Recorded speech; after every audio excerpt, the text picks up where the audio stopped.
Terkait Cagup DKI nomor urut 3, kemarin Anies Baswedan melakukan kampanye di kawasan Kelurahan Menteng, Tebet, Jakarta Selatan. Dalam kampanye ini, Anies melakukan kampanye dengan cara bernyanyi dangdut bersama warga. Anies mendekatkan diri dengan warga dengan bernyanyi dangdut bersama. Kedatangannya disambut antusias warga dengan berfoto bersama warga. Mantan Menteri Pendidikan dan Kebudayaan ini berkampanye dengan gaya yang lebih santai guna meredam gejolak yang terjadi belakangan ini. Anies tetap menyampaikan program-program unggulannya, diantaranya mengatasi kemacetan banjir, menurunkan harga bahan pokok, dan jaminan kesehatan serta menambah kartu Jakarta Pintar Plus.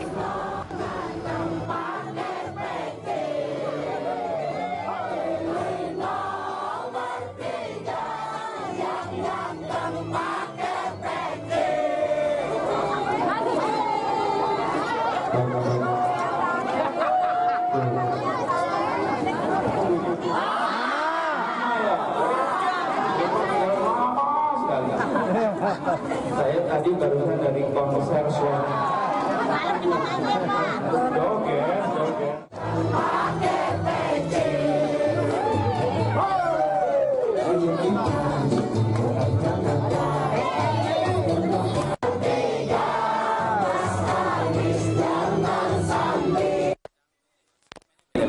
Dangdut ini salah satu yang paling banyak disukai oleh kita.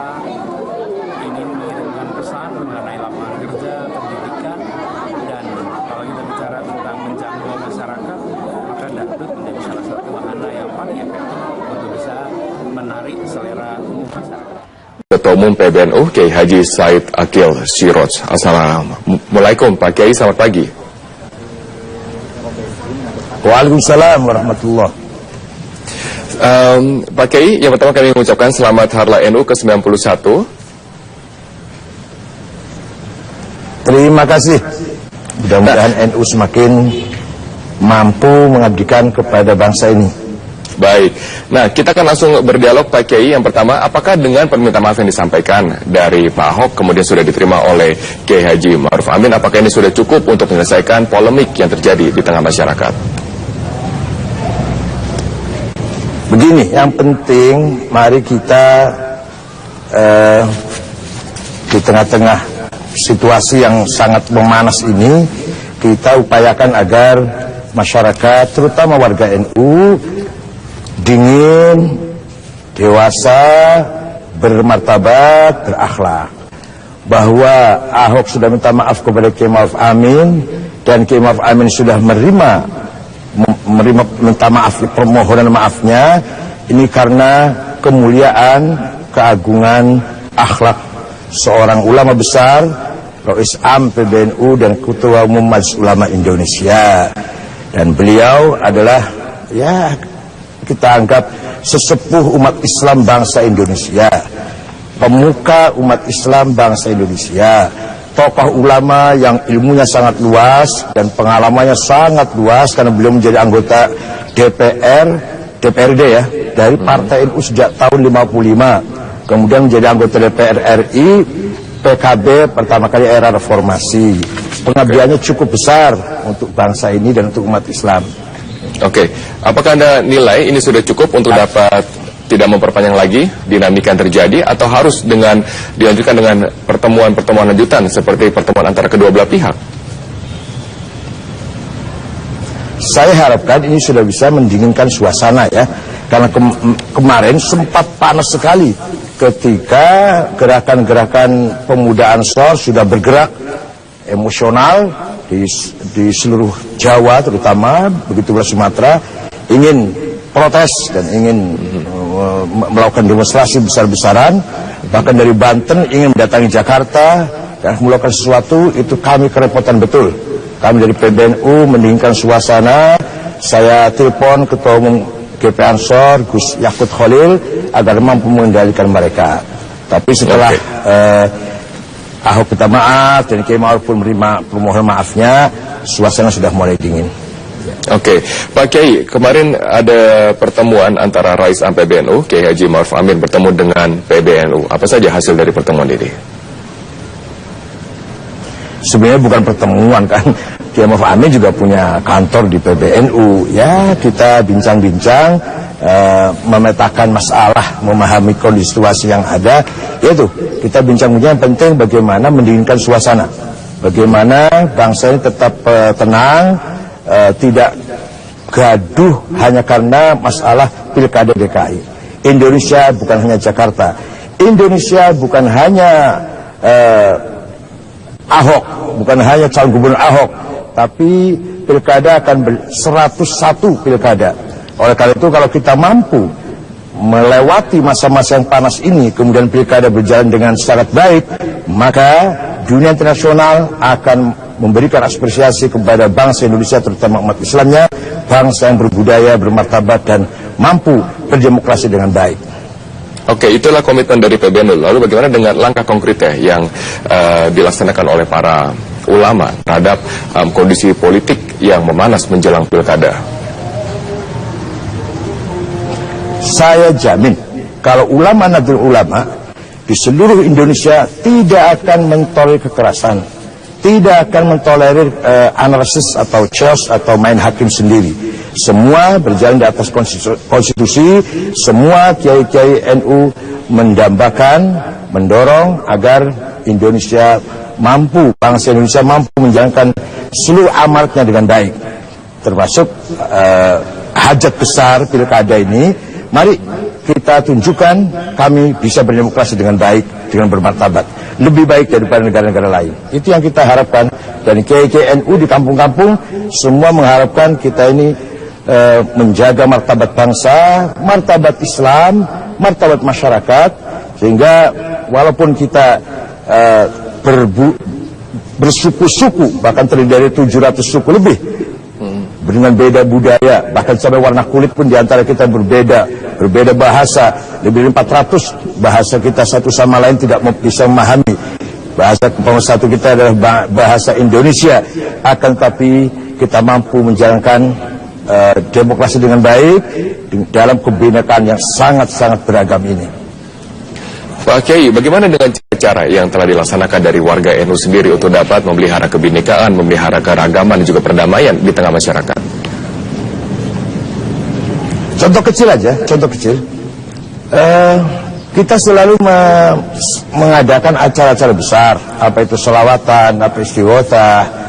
Itu tidak kurang dari 30.000, 25.000 warga NU datang dengan baik, sopan, bubar selesai, pulang ke tempatnya masing-masing dengan baik, sopan, beradab. Tidak ada satu rumput pun yang rusak, tidak ada satu rambu lintas pun yang roboh. Padahal itu 25.000 orang. Kalau kita lihat sholawatan bersama Habib Syekh di Jawa Timur, Jawa Tengah, mereka tertib dan betul-betul menjaga harga diri, menjaga keberadaban, menjaga akhlak. Oke, baik. Pak Kiai, ditahan dulu, kami harus jeda sejenak. Tetaplah bersama kami akan segera kembali sesaat. Justru pihak-pihak yang dalam hal ini bukan bertikai lah ya, pihak-pihak yang terlibat sebetulnya sudah menganggap persoalan ini selesai. Yang Pak Ahok sudah minta maaf, Kiai Ma'ruf Amin sudah memberikan maaf.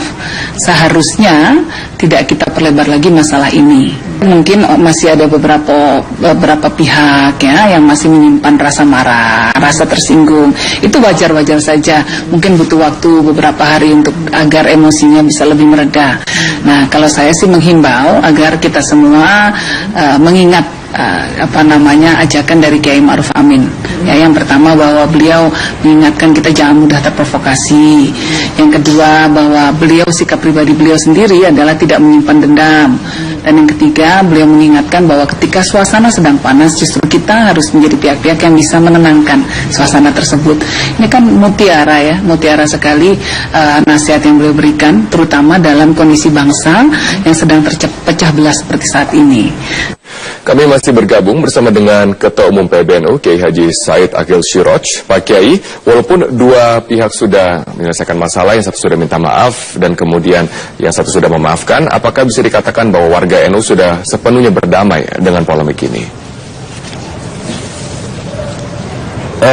Jadi dengan kebesaran Kiai Ma'ruf Amin, dengan kemuliaan akhlaknya, beliau memaafkan.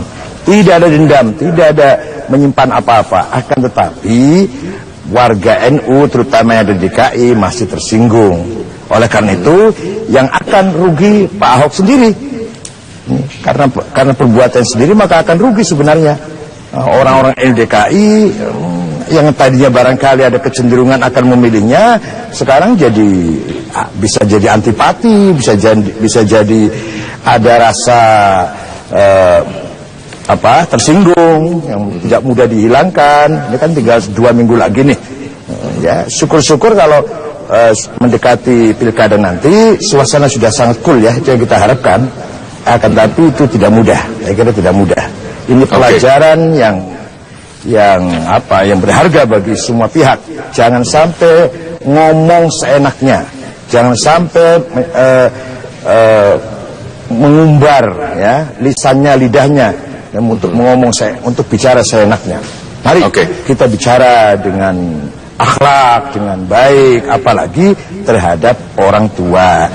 Kedatangan Kiai Ma'ruf Amin yang sudah usia lebih dari 70 ke pengadilan merupakan pengorbanan, merupakan kebaikan Kiai Ma'ruf Amin, harus kita hormati. Kedatangannya harus kita hormati, apalagi sampai dicecar pernyataan selama 7 jam. Terus kita hargai itu. Pak Kiai, menjelang pilkada, suka tidak suka dan juga tidak dapat dipungkiri bahwa suhu politik memanas. Polemik di masyarakat juga meningkat, banyak sekali dinamika politis yang kemudian berdampak pada gesekan horizontal yang berada di lapangan. Lalu bagaimana pesan yang disampaikan NU terhadap warga NU maupun juga umat Islam untuk dapat menyikapi secara bijak dan secara arif terkait dengan hal ini? Kepada seluruh warga NU khususnya dan seluruh bangsa Indonesia pada umumnya, yang terutama umat Islam, mari kita jalankan amanat berdemokrasi. Hak kita gunakan dengan sebaik-baiknya. Mari kita selalu bersaing dengan sehat, bersaing dengan dewasa. Demokrasi yang bermartabat. Demokrasi ini hanyalah sarana, bukan tujuan. Oleh karena itu demokrasi harus kita jalankan dengan baik, karena bukan tujuan. Tujuannya adalah membangun bangsa yang sejahtera, adil, makmur, tegaknya supremasi hukum, berbudaya. Nah, itulah tujuan daripada berdemokrasi. Demokrasi sendiri bukan tujuan, hanyalah sarana untuk menuju cita-cita bangsa Indonesia. Nah, mari warga NU dengan jumlah yang sangat besar ini kita sukseskan pilkada dimanapun, di daerah manapun. Tunjukkan warga NU ikut membangun perpolitikan yang baik. Baik, terima kasih Ketua Umum PBNU Kiai Haji Said Agil Siroj telah meluangkan waktu.